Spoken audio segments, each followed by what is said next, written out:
Слово предоставляется представителю Верховного суда Сапьяновой Маргарите Насархановне. Пожалуйста, пройдите к трибуне.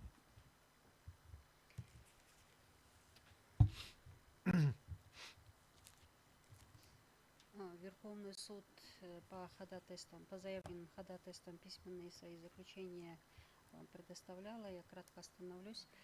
В соответствии с частью 1 статьи 455 УПК КР Кыргызской Республики суд, рассмотрев ходатайство о возобновлении дела по новым или вновь открывшимся обстоятельствам, вносит одно из следующих решений: об удовлетворении ходатайства о возобновлении дела по вновь открывшимся обстоятельствам, предусмотренным пунктом 4 части 3 статьи 451 настоящего кодекса, передачи дела прокурору для организации досудебного производства. Второй пункт: об удовлетворении ходатайства о возобновлении дела по новым обстоятельствам и отмене приговора о продлении постановления суда или прекращении дела.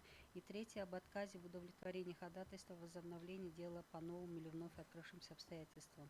Между тем, часть 3 статьи 451 УПК Кыргызской Республики также предусматривает и другие обстоятельства, которые могут служить как вновь открывшиеся обстоятельства, однако они не предусмотрены в качестве основания для удовлетворения судом ходатайства о возобновлении дела по вновь открывшимся обстоятельствам.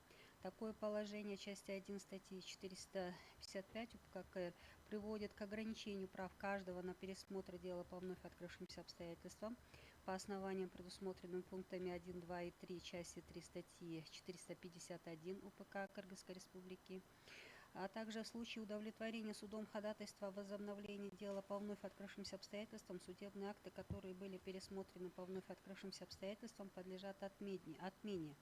Однако пункты 1 и 3 части 1 статьи 455 УПК Кыргызской Республики не содержат в себе такой порядок. В соответствии с частью 4 статьи 100 Конституции Кыргызской Республики отмена, изменение или приостановление судебного решения осуществляется судом в установленном законом порядке.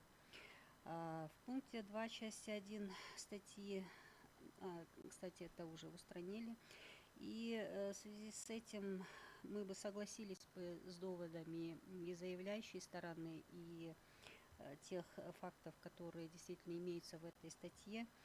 И отмечаю, что Верховный суд, который является правоприменительным органом, ограниченным при вынесении решений, предусмотренному в УПК Кыргызской Республики, считает, что имеются основания для признания части 1 статьи 455 УПК Кыргызской Республики, противоречащей Конституции Кыргызской Республики.